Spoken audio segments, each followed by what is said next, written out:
The Hellbound Heart, Part 2. It's not quite what I expected, Julia commented as they stood in the hallway. It was twilight, a cold day in August. Not the ideal time to view a house that had been left empty for so long. It needs work, Rory said. That's all. It's not been touched since my grandmother died. That's the best part of 3 years. And I'm pretty sure she never did anything to it towards the end of her life. And it's yours? Mine and Frank's. It was willed to us both, but when was the last time anybody saw Big Brother? She shrugged, as if she couldn't remember, though she remembered very well. A week before the wedding. Someone said he spent a few days here last summer, ratting away, no doubt. Then he was off again. He's got no interest in property. But suppose we move in and then he comes back, wants what's his. I'll buy him out. I'll get a loan from the bank and I'll buy him out. He's always hard up for cash.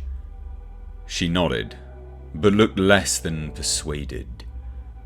Don't worry, he said, going to where she was standing and wrapping his arms around her. The place is ours, doll. We can paint it and pamper it and make it like heaven. He scanned her face. Sometimes, particularly when doubt moved her, as it did now, her beauty came close to frightening him. Trust me, he said. I do. All right then. What say we start moving in on Sunday? Sunday. It was still the Lord's Day up this end of the city. Even if the owners of these well-dressed houses and well-pressed children were no longer believers, they still observed the Sabbath. A few curtains were twitched aside when Luton's van drew up, and the unloading began. Some curious neighbours even sauntered past the house once or twice on the pretext of walking the hounds, but nobody spoke to the new arrivals, much less offered a hand with the furniture. Sunday was not a day to break sweat. Julia looked after the unpacking, while Rory organised the unloading of the van, with Luton and Mad Bob providing the extra muscle. It took 4 round trips to transfer the bulk of the stuff from Alexandra Road, and at the end of the day there was still a good deal of bric-a-brac left behind, to be collected at a later point. About 2 in the afternoon, Kirsty turned up on the doorstep. Came to see if I could give you a hand, she said, with a tone of vague apology in her voice. Well, you better come in, Julia said. She went back into the front room, which was a battlefield in which only chaos was winning, and quietly cursed Rory. Inviting the lost soul round to offer her services was his doing, no doubt of it. She would be more of a hindrance than a help. Her dreamy, perpetually defeated manner set Julia's teeth on edge. What can I do? Kirsty asked. Rory said, Yes, said Julia. I'm sure he did. Where is he? Rory, I mean. Gone back for another van load, to add to the misery. Oh. Julia softened her expression. You know, it's very sweet of you, she said, to come round like this, but I don't think there's much you can do just at the moment. Kirsty flushed slightly. Dreamy she was, but not stupid. I see, she said. Are you sure? Maybe I could make a cup of coffee for you. Coffee, said Julia. The thought of it made her realise just how parched her throat had become. Yes, she conceded. That's not a bad idea. The coffee making was not without its minor traumas. No task Kirsty undertook was ever entirely simple. She stood in the kitchen, boiling water in a pan it had taken 1/4 of an hour to find, thinking that maybe she shouldn't have come after all. Julia always looked at her so strangely, as if faintly baffled by the fact that she hadn't been smothered at birth. No matter. Rory had asked her to come, hadn't he? And that was invitation enough. She would not have turned down the chance of his smile for 100 Julias. The van arrived 25 minutes later, Minutes in which the women had twice attempted and twice failed to get a conversation simmering. They had little in common. Julia, the sweet, the beautiful, the winner of glances and kisses, and Kirsty, the girl with the pale handshake whose eyes were only ever as bright as Julia's before or after tears. She had long ago decided that life was unfair. But why? When she'd accepted that bitter truth, did circumstance insist on rubbing her face in it? She surreptitiously watched Julia as she worked, and it seemed to Kirsty that the woman was incapable of ugliness. Every gesture, a stray hair brushed from the eyes with the back of the hand, dust blown down from a favourite cup, all were infused with such effortless grace. Seeing it, she understood Rory's dog-like adulation, and understanding it, despaired afresh. He came in at last, squinting and sweaty. The afternoon sun was fierce. He grinned at her, parading the ragged line of his front teeth that she had first found so irresistible. "I'm glad you could come," he said. "Happy to help," she replied. But he had already looked away at Julia. "How's it going?" "I'm losing my mind," she told him. "Well, now you can rest from your labours," he said. "We brought the bed this trip." He gave her a conspiratorial wink, but she didn't respond. "Can I help with unloading?" Kirsty offered. "Luton and MB are doing it," came Rory's reply. "Oh, but I'd give an arm and a leg for a cup of tea." "We haven't found the tea," Julia told him. "Oh, maybe a coffee then." "Right," said Kirsty. "And for the other two?" "They'd kill for a cup." Kirsty went back to the kitchen, filled the small pan to near brimming, and set it back on the stove. From the hallway, she heard Rory supervising the next unloading. It was the bed. The bridal bed. Though she tried very hard to keep the thought of his embracing Julia out of her mind, she could not. As she stared into the water, and it simmered and steamed and finally boiled, the same painful images of their pleasure came back and back. While the trio were away, gathering the fourth and final load of the day, Julia lost her temper with the unpacking. It was a disaster, she said. Everything had been parcelled up and put into the tea chest in the wrong order. She was having to disinter perfectly useful items to get access to the bare necessities. Kirsty kept her silence and her place in the kitchen, washing the soiled cups. Cursing louder, Julia left the chaos and went out for a cigarette on the front step. She leaned against the front door and breathed the pollen-gilded air. Already, though it was only the 21st of August, the afternoon was tinged with a smoky scent that heralded autumn. She had lost track of how fast the day had gone, for as she stood there, a bell began to ring for evensong. The run of chimes, rising and falling in lazy waves. The first sound was reassuring. It made her think of her childhood, though not that she could remember of any particular day or place, simply of being young, of mystery. It was 4 years since she'd last stepped into a church, the day of her marriage to Rory. In fact, the thought of that day, or rather, of the promise it had failed to fulfill, soured the moment. She left the step, the chimes in full flight, and turned back into the house. After the touch of the sun on her upturned face, the interior seemed gloomy.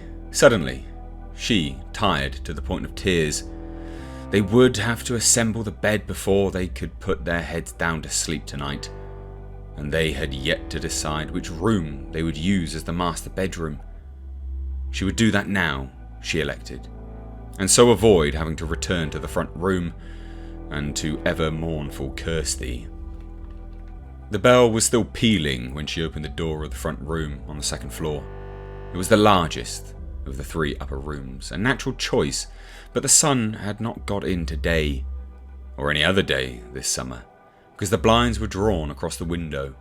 The room was consequently chillier than anywhere else in the house, the air stagnant. She crossed the stained floorboards to the window, intending to remove the blind.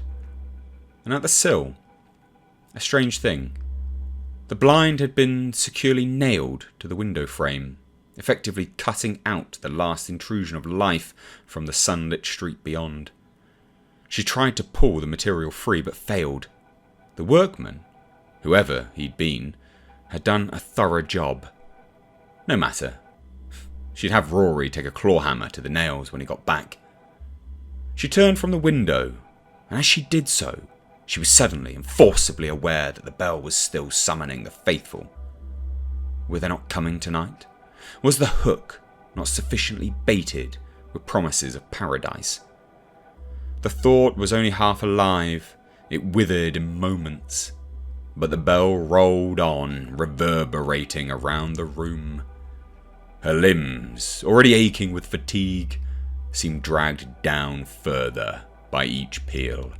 Her head throbbed intolerably.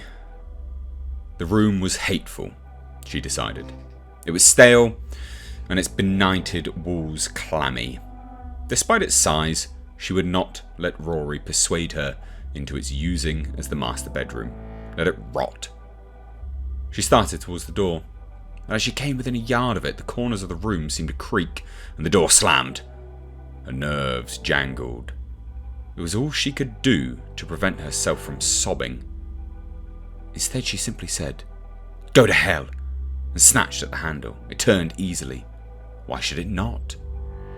Yet she was relieved, and the door swung open. From the hall below, a splash of warmth and ochre light. She closed the door behind her, and with a queer satisfaction, the root of which she couldn't or wouldn't fathom, turned the key in the lock. As she did so, the bell stopped. "But it's the biggest of the rooms. I don't like it, Rory. It's damp. We can use the back room. If we can get the bloody bed through the door. Of course we can. You know we can." "Seems a waste of a good room," he protested, knowing full well that this was a fait accompli. "Mother knows best," she told him, and smiled at him with eyes whose lustre was far from maternal. The seasons long for each other, like men and women, in order that they may be cured of their excesses. Spring, if it lingers more than a week beyond its span, starts the hunger for summer to end the days of perpetual promise. Summer, in its turn, soon begins to sweat for something to quench its heat, and the mellowest of autumns will tire of gently at last, and ache for a quick, sharp frost to kill its fruitfulness. Even winter, the hardest season, the most implacable dreams, as February creeps on, of the flame that will presently melt it away. Everything tires of time and starts to seek some opposition to save it from itself. So August gave way to September, and there were few complaints. With work, the house on Ludovico Street began to look more hospitable. There were even visits from neighbours who, after sizing up the couple, spoke freely of how happy they were to have number 55 occupied again. Only one of them made any mention of Frank, referring in passing to the odd fellow who'd lived in the house for a few weeks the previous summer. There was a moment of embarrassment when Rory revealed the tenant to have been his brother, but it was soon glossed over by Julia, whose power to charm knew no bounds. Rory had seldom made mention of Frank during the years of his marriage to Julia, though he and his brother were only 18 months apart in age, and had, as children, been inseparable. This Julia had learned on occasion of drunken reminiscing, a month or two before the wedding, when Rory had spoken at length about Frank. It had been melancholy talk.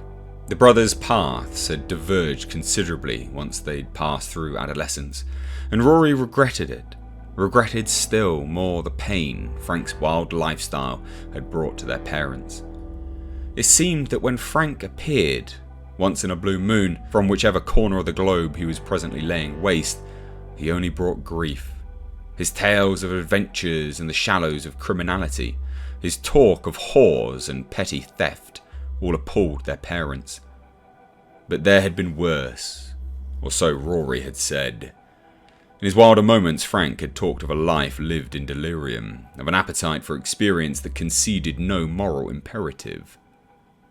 Was it the tone of Rory's telling, a mixture of revulsion and envy, that had so piqued Julia's curiosity?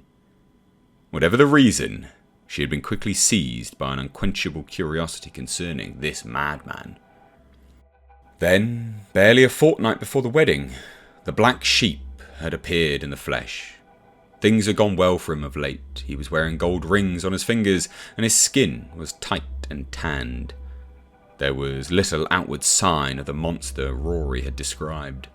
Brother Frank was smooth as a polished stone. She had succumbed to his charm within hours. A strange time ensued. As the days crept toward the date of the wedding, she found herself thinking less and less of her husband-to-be and more of his brother. They were not wholly dissimilar. A certain lilt in their voices and their easy manner marked them as siblings. But to Rory's qualities, Frank brought something his brother would never have. A beautiful desperation.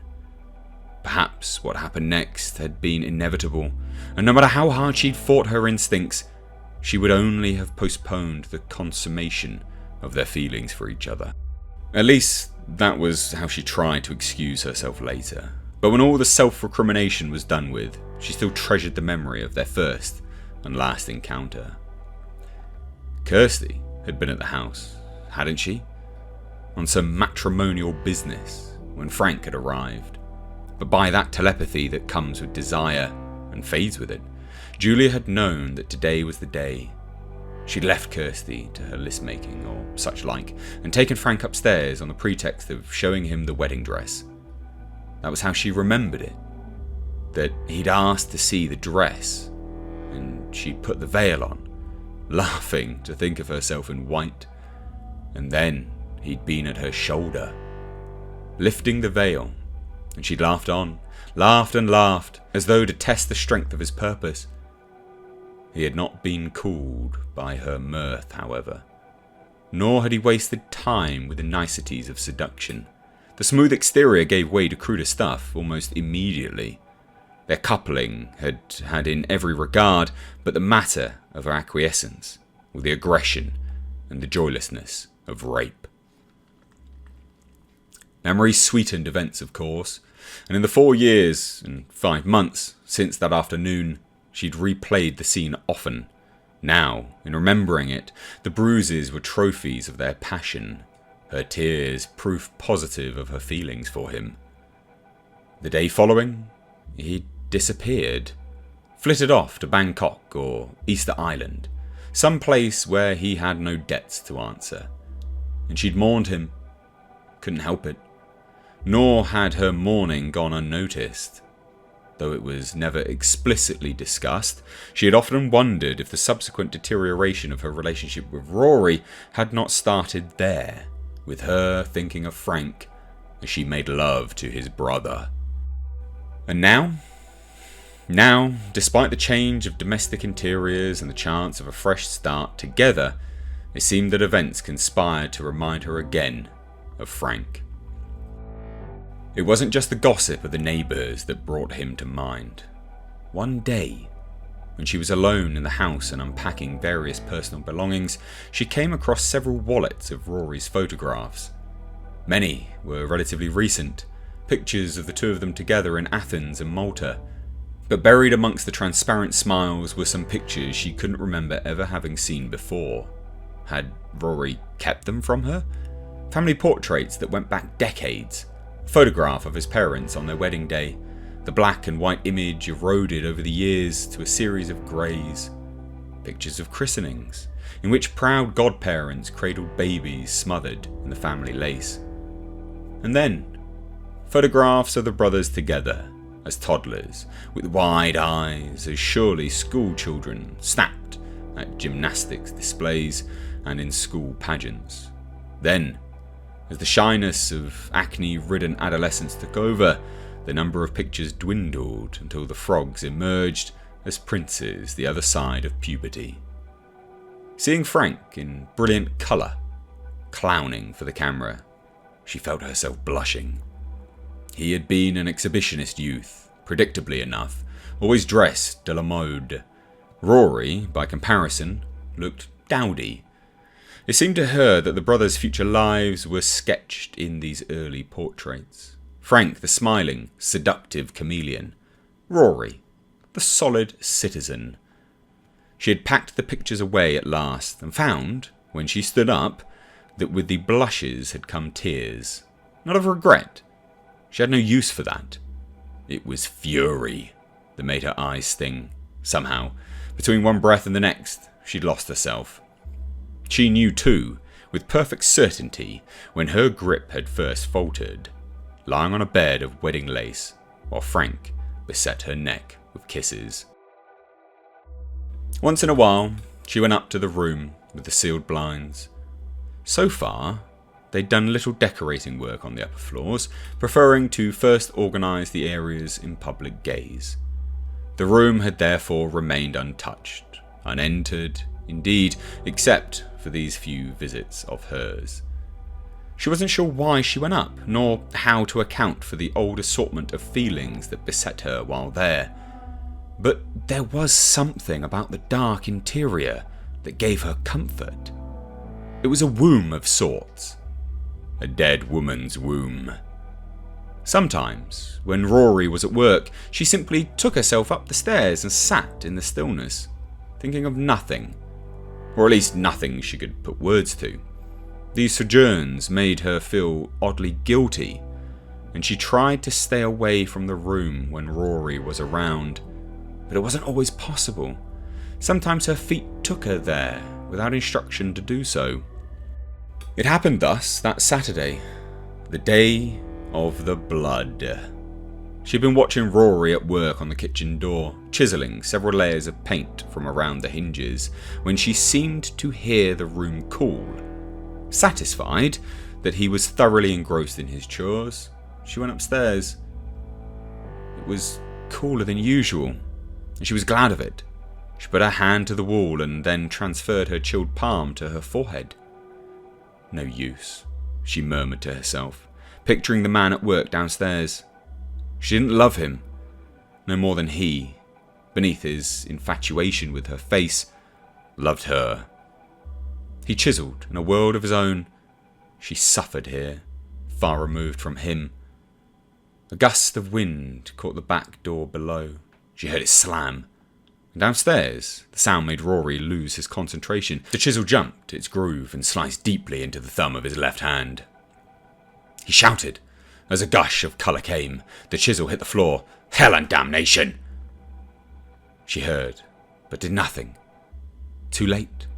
She surfaced through the stupor of melancholy to realise that he was coming upstairs. Fumbling for the key and an excuse to justify her presence in the room, she stood up. But he was already at the door, crossing the threshold, rushing toward her. His right hand clamped ineptly around his left.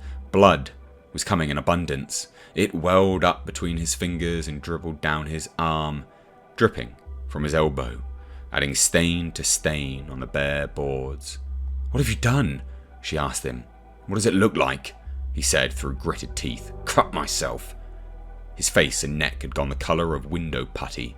She'd seen him like this before. He had, on occasion, passed out at the sight of his own blood. "Do something," he said queasily. "Is it deep?" "I don't know," he yelled at her. "I don't want to look." He was ridiculous, she thought, but this wasn't the time to give vent to the contempt she felt. Instead, she took his bloody hand in hers, and while he looked away, prized the palm from the cut.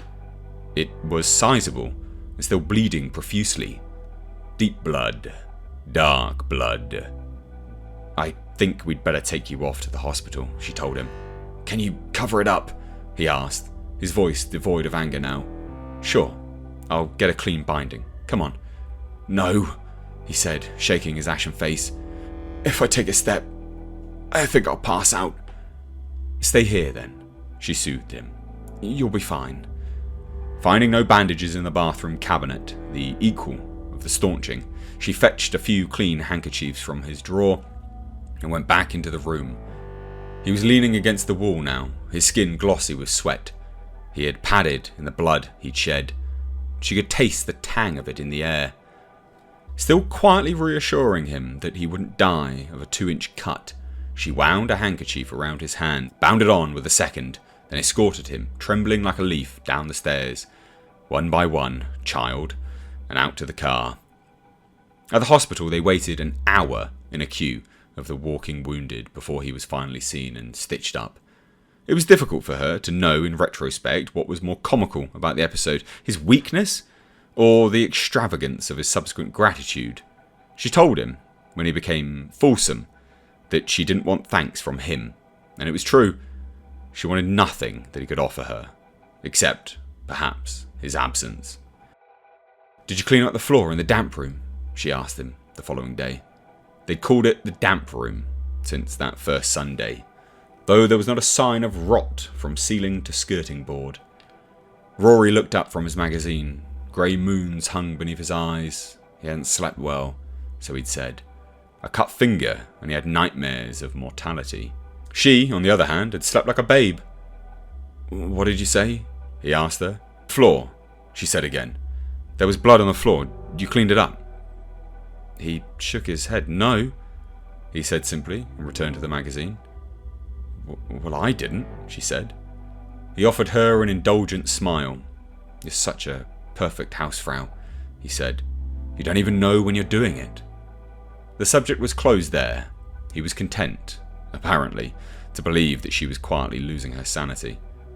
She, on the other hand, had the strangest sense that she was about to find it again.